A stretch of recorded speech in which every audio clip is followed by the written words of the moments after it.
আসসালামু আলাইকুম। আজকে ক্লাসে পঞ্চম শ্রেণীর গণিত বইয়ের অধ্যায় 6 শতকরা নিয়ে আলোচনা করব। তো শতকরা মানে কি তোমরা কি জানো? শতকরা মানে হচ্ছে 100। কত? 100।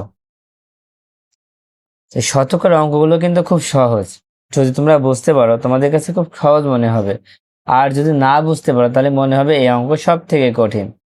তাই ক্লাসগুলো যদি তোমরা মনোযোগ সহকারে দেখো, আমার বিশ্বাস তোমরা অঙ্কগুলো খুব সহজেই করতে পারবে।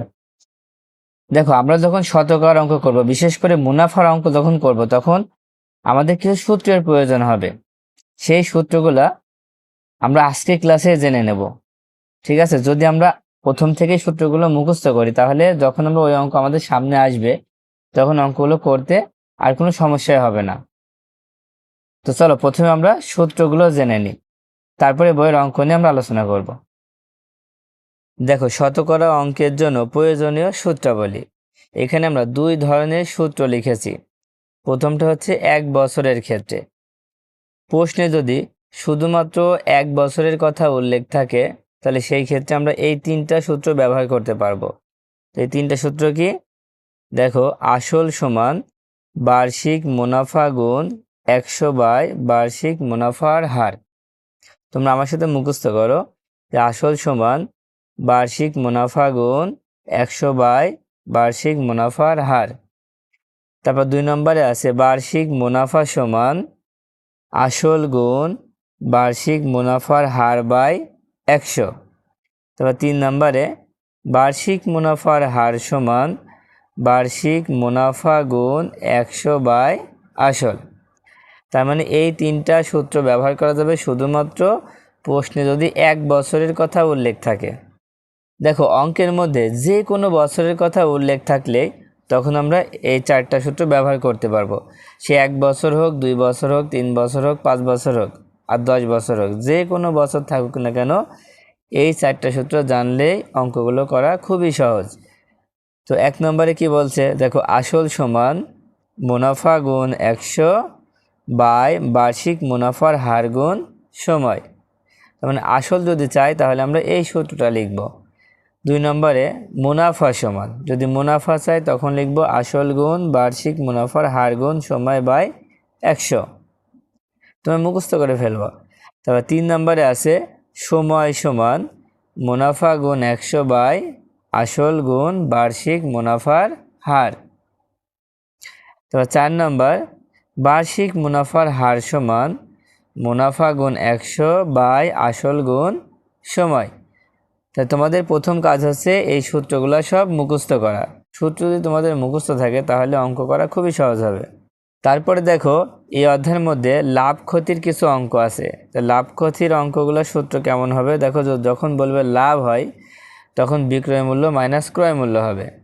লাভ বললে বিক্রয় মূল্য থেকে ক্রয় মূল্য বিয়োগ করে দিতে হবে, আর ক্ষতি বললে ক্রয় মূল্য থেকে বিক্রয় মূল্য বিয়োগ করতে হবে। ঠিক আছে? তাহলে তোমরা কি করবা? এই সূত্রগুলো আগে মুখস্থ করে নিবা। তোমরা সবাই 91 পৃষ্ঠা বের করে দেখো, প্রথমে একটা লিখিত অঙ্ক আছে।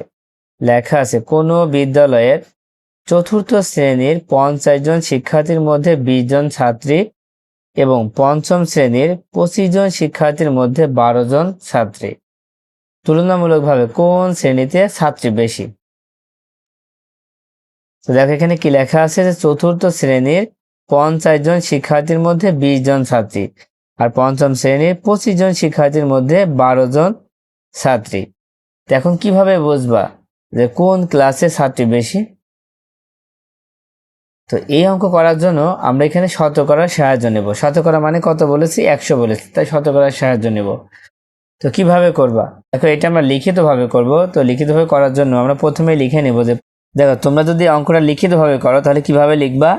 প্রথমে লিখবা যে 4র্থ শ্রেণীর 50 জন শিক্ষার্থীর মধ্যে ছাত্রী 20 জন। এটা কিন্তু বইতে দেওয়া আছে যে 4র্থ শ্রেণীর 50 জন শিক্ষার্থীর মধ্যে ছাত্রী কতজন? 20 জন। এবার আমরা হচ্ছে একজন শিক্ষার্থীর মধ্যে ছাত্রী বের করব। এবার লিখবো একজন শিক্ষার্থীর মধ্যে ছাত্রী। দেখো, যখনই কোনো সংখ্যা নিচে আমরা 1 লিখব, তখনই এই সংখ্যা দিয়ে এখানে যে সংখ্যা থাকবে তাকে ভাগ করতে হবে। তার মানে 50 দিয়ে 20কে কি করতে হবে? ভাগ করতে হবে। তো ভাগটা আমরা দুইভাবে করতে পারি। একটা হচ্ছে সরাসরি ভাগ চিহ্ন দিয়ে লিখতে পারি, আবার এভাবে দাগ দিয়েও লিখতে পারি। যখনই আমরা এভাবে দাগ দিব তখন মনে করবা যে সংখ্যা দিয়ে ভাগ করব সেই সংখ্যাটা নিচে হবে। এখানে যেটা থাকবে সেটা সবসময় উপরে হবে, আর এখানে যে সংখ্যা থাকবে সেটা হবে নিচে। আর এই দাগটাকে কি বলে? ভাগ বলে। এবার আমরা যেহেতু 100 দিয়ে করব শতকরার অঙ্ক, তাই লিখব চতুর্থ শ্রেণীর 100 জন শিক্ষার্থীর মধ্যে ছাত্রী। এবার দেখো একের নিচে আমরা লিখছি হচ্ছে 100। যখনই একের নিচে 100 লিখব তখনই এই 100টা এখানে যে গুণ হবে, আর গুণ হলে সেই সংখ্যাটা উপরে। যে সংখ্যাটা ভাগ হবে, ভাগ হলে সবসময় নিচে হবে, আর গুণ হলে সবসময় উপরে হবে। এটা মনে রাখবা। এই গুণটা কার সাথে হবে? দেখো উপরে 20 ছিল, সেই 20-এর সাথে 100 কিন্তু গুণ হবে। তাহলে আমরা কি বুঝলাম? যদি ভাগ হয় তাহলে সংখ্যাটা নিচে লিখবো, আর যদি গুণ হয় তাহলে সংখ্যাটা উপরে লিখবো। যেহেতু উপরে আগে থেকেই 20 ছিল, সেই জন্য 20-এর সাথে 100 গুণ অবস্থায় লিখতে হবে। এবার দেখো আমরা কাটাকাটি করবো, মানে ভাগ করব। আর সহজ করার জন্য ধরো এই সুন্দর কেটে নিলাম, তার মানে এটা 5, এটা 10। আর 5 দিয়ে 10কে ভাগ করলে কত হয়? 5 দুখানি 10, তার মানে এটা 2 হচ্ছে। এবার এই 2-এর সাথে 20 গুণ করো, কত হয়? 2 শূন্য শূন্য, 2 দুখানি 4, কত হচ্ছে? 40 হচ্ছে। তার মানে চতুর্থ শ্রেণীর 100 জন শিক্ষার্থীর মধ্যে ছাত্রী হচ্ছে 40 জন। এবার দেখো পঞ্চম শ্রেণীর 20 জন শিক্ষার্থীর মধ্যে 12 জন ছাত্রী। হ্যাঁ, পঞ্চম শ্রেণীর কি 20 জন শিক্ষার্থীর মধ্যে 12 জন ছাত্রী। তাহলে আমরা লিখবো আবার পঞ্চম শ্রেণীর 25 জন শিক্ষার্থীর মধ্যে ছাত্রী কতজন? 12 জন। এবার ঠিক আগের মতো 25-এর নিচে 1 লিখবো, যখনই 1 লিখবো তখন 25 দিয়ে এই 12কে ভাগ করতে হবে। এই অঙ্কগুলো আমরা দাগ দিয়ে ভাগ করব, ঠিক আছে? এবার একের পরে দেখো আবার লেখা হয়েছে 100। 100 কেন লিখেছি? কারণ এটা শতকরার অঙ্কতে 100 লিখেছি। তো 100 জন শিক্ষার্থীর মধ্যে ছাত্রী। এবার দেখো একের নিচে যখন আমরা 100 লিখবো তখন এই সংখ্যাটা কিন্তু গুণ হবে, গুণ হলে উপরে হবে। দেখো 12-এর সাথে কিন্তু 100 গুণ হয়েছে, আর নিচে 25 আছে। 25 দিয়ে কিন্তু 100-কে ভাগ করা যায়। দেখো 25 দিয়ে 100-কে ভাগ করলে 4 হবে, 4 25 100।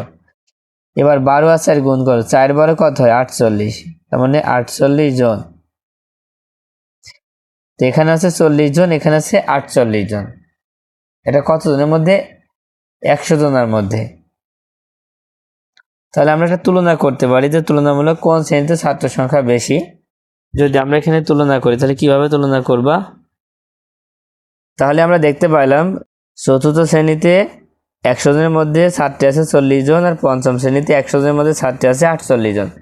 তাহলে বেশি কোন শ্রেণীতে? দেখো পঞ্চম শ্রেণীতে ছাত্রী সংখ্যা বেশি, তাই এখানে লিখবো যে অতএব 40, তারপরে এই পাশে লিখবো 48, আর মাঝখানে দিব হচ্ছে ক্ষুদ্রতম চিহ্ন। তার মানে 40 থেকে 48 বড়, এই জন্য প্রথমটা ছোট হয়, এখানে ছোট প্রতীক বসানো হয়েছে। তার মানে এটা কি? ক্ষুদ্রতম চিহ্ন। দেখো সর্বশেষ লিখে দিব, তাহলে অতএব পঞ্চম শ্রেণীতে ছাত্রী সংখ্যা বেশি। তাহলে উত্তর হবে কোন শ্রেণী? পঞ্চম শ্রেণী। আচ্ছা আমি পঞ্চম শর্টকাটে লিখে দিলাম, পঞ্চম শ্রেণী। তোমরা দেখো এখানে একটা গুরুত্বপূর্ণ তথ্য দেওয়া আছে, পার্সেন্ট প্রতীকটি হচ্ছে শতকরা প্রতীক। তার মানে এখানে যে আমরা প্রতীকটা দেখতে পাচ্ছি, এই প্রতীকটা হচ্ছে শতকরা প্রতীক। হ্যাঁ, এই প্রতীকটা কিসের প্রতীক? শতকরা প্রতীক। শতকরা হলো এমন একটি ভগ্নাংশ যার লব 1 এবং হর 100। এটা কিন্তু মুখস্থ রাখতে হবে। হ্যাঁ, শতকরা হলো এমন একটি ভগ্নাংশ যার লব 1 এবং হর 100। আচ্ছা এবার তোমরা বইয়ের 62 পৃষ্ঠা বের করো। দেখো প্রথমেই লেখা আছে 1%। আচ্ছা পার্সেন্ট মানে কত? 1/100। 1% মানে হচ্ছে 1/100। কত লিখবা? 1/100 লিখবা। এখন এটাকে যদি আমরা দশমিক ভগ্নাংশে প্রকাশ করি তাহলে কত হবে? ও দশমিক ভগ্নাংশে প্রকাশ করতে হলে 100 দিয়ে 1কে ভাগ করতে হবে। তো 100 দিয়ে 1কে ভাগ করলে কত হবে? দেখো 100 শূন্য আছে 2টা, তার মানে আমরা 2টা সংখ্যার আগে দশমিক দেব। উপরে যে সংখ্যা থাকবে 2টা সংখ্যার আগে দশমিক দেব, কিন্তু আছে উপরে একটা, সে একটা আগে লিখে নিলাম। এখন লাগবে আমার 2টা সংখ্যা, তাহলে একটা শূন্য নিয়ে 2টা সংখ্যা বানাই নিলাম। এবার একটা দশমিক দিতে হবে, শূন্য 2টা, তাই 2টা সংখ্যার আগে দশমিক, আর দশমিক যখনই দেব তার আগে একটা শূন্য দিতে হবে যদি কোনো সংখ্যা না থাকে। তো এটা হয়ে গেল। এবার তারপরটা দেখো আছে 15%। তো 15% মানে কত হবে? দেখো তোমরা লিখতে পারো যে 15, তার পাশে একটা গুণ দিয়ে পার্সেন্ট মানে কত, 1/100। পার্সেন্ট মানে কত, 1/100। এইভাবে লিখতে পারো, অথবা একবারে 15/100 লিখতে পারো। তো এখন কি করবে, 15 আর 1 গুণ করবো, 15 15 আর নিচে হবে 100। তো তোমরা চাইলে 15% সমান একবারে এই লাইনটাও লিখতে পারো, এই লাইনটা না লিখে একবারে লিখতে পারো 15/100, তাও কিন্তু হবে। এবার 100 দিয়ে 15কে ভাগ করবা। দেখো 100-র শূন্য আছে দুইটা শূন্য থাকলে আমরা উপরে যে দুইটা সংখ্যা আছে তার আগে দশমিক দিয়ে দেবো। দুইটা শূন্য মানে দুইটা সংখ্যার আগে দশমিক হবে। উপরে দুইটা সংখ্যা তো আছেই, 1 আর 5, কারণ তার আগে একটা দশমিক দিবা আর তার সামনে একটা শূন্য দিয়ে দিবা, তাহলে উত্তরটা হয়ে যাবে। তো দশমিক ভগ্নাংশ প্রকাশ করে ফেলছে, আবার সাধারণ ভগ্নাংশ কিন্তু প্রকাশ করে ফেলছে। এবার 67% সমান আমরা কত লিখব? তো 67% সমান আমরা লিখতে পারি যে 67 পাশে একটা গুণ দিয়ে পার্সেন্ট মানে 1/100, এইভাবেও লিখতে পারি। এবার কি করবা, 67 একই সাথে গুণ করবা। 67 যদি একই সাথে গুণ করো তাহলে কত হবে, 67/100। দেখো তোমরা চাইলে এই লাইনটা না করে ডাইরেক্ট এই লাইন লিখতে পারো, 67% সমান 67/100। ঠিক আছে, এবার ভাগ করলে কত হবে, 100 দিয়ে 67কে ভাগ করলে কত হতে পারে? দেখো 100 শূন্য আছে কয়টা, দুইটা, তার মানে দুইটা সংখ্যার আগে দশমিক হবে। উপরে যে দুইটা সংখ্যা আছে তার আগে দশমিক দিয়ে দিলে উত্তরটা হয়ে যাচ্ছে। উপরে আছে কত, 67। এবার তার সামনে দশমিক দাও, দশমিক দিলে তার আগে একটা শূন্য বসায় দাও, তাহলে কিন্তু হয়ে যাবে। এবার দেখো এখানে আছে 100%। দেখো এটা আমরা একবারে করে দিয়েছি। 100% মানে কি, 100/100। এই 100টা লিখবো হচ্ছে উপরে, আর এই পার্সেন্টের 100 লিখবো নিচে। 100 উপরে আর এই 100টা কই, পার্সেন্টের 100। ঠিক আছে, এবার 100 দিয়ে 100কে ভাগ করলে 1 হবে, মানে উত্তরটা হবে কত, 1। এবার তোমরা 92 পাতার একদম নিচের দিকে 2 নম্বর দিয়ে লেখা আছে, নিচের শতকরাগুলোকে সাধারণ ও দশমিক ভগ্নাংশে প্রকাশ করি। নিচের যে শতকরাগুলোকে কি করব, সাধারণ ভগ্নাংশে প্রকাশ করব বা দশমিক ভগ্নাংশে প্রকাশ করব। তো এখন 1 নম্বরে আছে 80%। যদি 80% হয়, পার্সেন্ট মানে কত, 100, এই 100টা আমরা লিখবো হচ্ছে নিচে। তাহলে 80% বলে 80টা লিখবো উপরে, আর পার্সেন্ট মানে 100, 100টা লিখবো হচ্ছে নিচে। এখন 100 দিয়ে 80কে ভাগ করব, তার আগে এখানে একটা শূন্য আর একটা শূন্য আমরা কেটে দিব, তার মানে উপরে আছে 8, নিচে আছে 10। এখন 10-এ শূন্য আছে কয়টা, একটা, তার মানে উপরে যে একটা সংখ্যা আছে তার আগে দশমিক হবে। একটা শূন্য মানে একটা সংখ্যার আগে দশমিক হবে, তাই এখানে আমরা প্রথমে 8 লিখে নিলাম। উপরে যে 8 আছে সে 8টা লিখে নিলাম, আর একটা সংখ্যার আগে দশমিক দিব। একটা সংখ্যার আগে দশমিক দিব, তার আগে একটা শূন্য দিব। ঠিক আছে, এবার 2 নম্বর আছে 74%। 74% মানে প্রথমে 74টা লিখবো উপরে, আর পার্সেন্ট মানে 100 লিখবো। তাহলে 74/100 হচ্ছে সাধারণ ভগ্নাংশ। এবার দশমিক ভগ্নাংশে প্রকাশ করব, তাই 100 দিয়ে 74কে ভাগ করতে হবে। তো 100 শূন্য আছে কয়টা, দুইটা, তার মানে উপরে যে দুইটা সংখ্যা আছে তার আগে দশমিক হবে। দুইটা শূন্য মানে দুইটা সংখ্যার আগে দশমিক।